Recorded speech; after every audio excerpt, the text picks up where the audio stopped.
mengambil hak orang lain. Ya, seperti itu. Baik, pertanyaan berikutnya video ya. Oh, masih teks. Pertanyaannya, apakah sholawatan yang dinyanyikan bersama-sama saat pengajian termasuk bid'ah? Seandainya bid'ah, lalu bagaimana sholawatan yang tidak bid'ah? Ya, sholawat tidak bid'ah.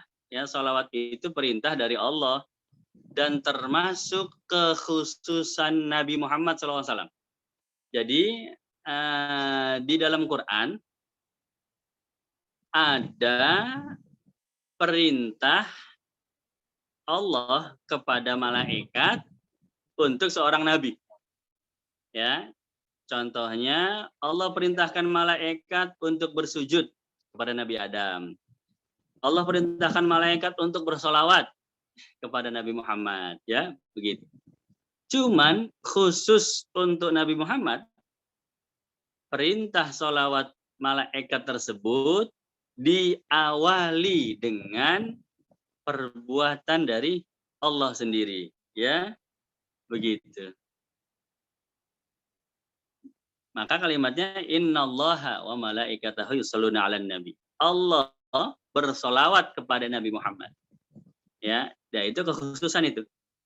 Tidak ada dalam Quran disebutkan malaikat disuruh sujud sama Nabi Adam, lalu ada kalimatnya Allah juga ikut bersujud kepada Nabi Adam, nggak ada dan memang tidak mungkin, ya.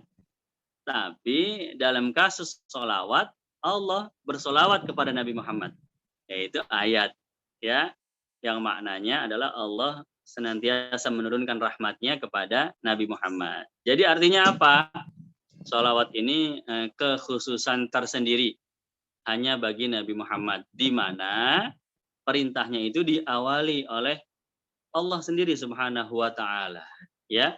Baru kemudian para malaikat, baru kemudian orang-orang mukmin untuk bersolawat. Jadi baca solawat sendiri-sendiri bersama-sama dengan kalimat yang datar, Allahumma sholli ala Sayyidina Muhammad wa ala ali Sayyidina Muhammad, atau dengan dilakukan Allahumma sholli ala Sayyidina, itu semuanya boleh, ya.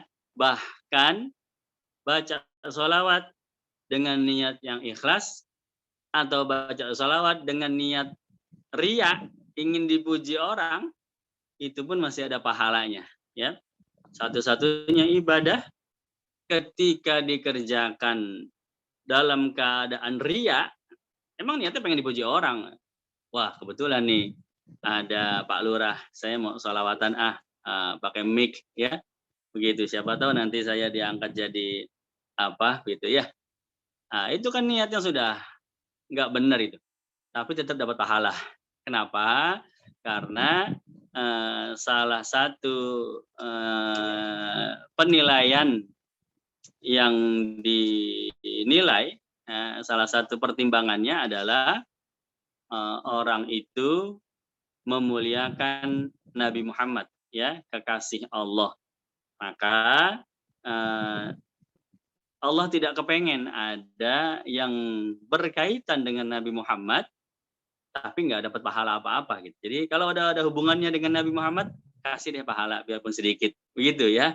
Ini luar biasa sholawat ini. Ini bisa kita lihat dalam kitab-kitab para ulama, itu banyak, ya, sekali sholawat-sholawat, faedah-faedah sholawat seperti itu, ya.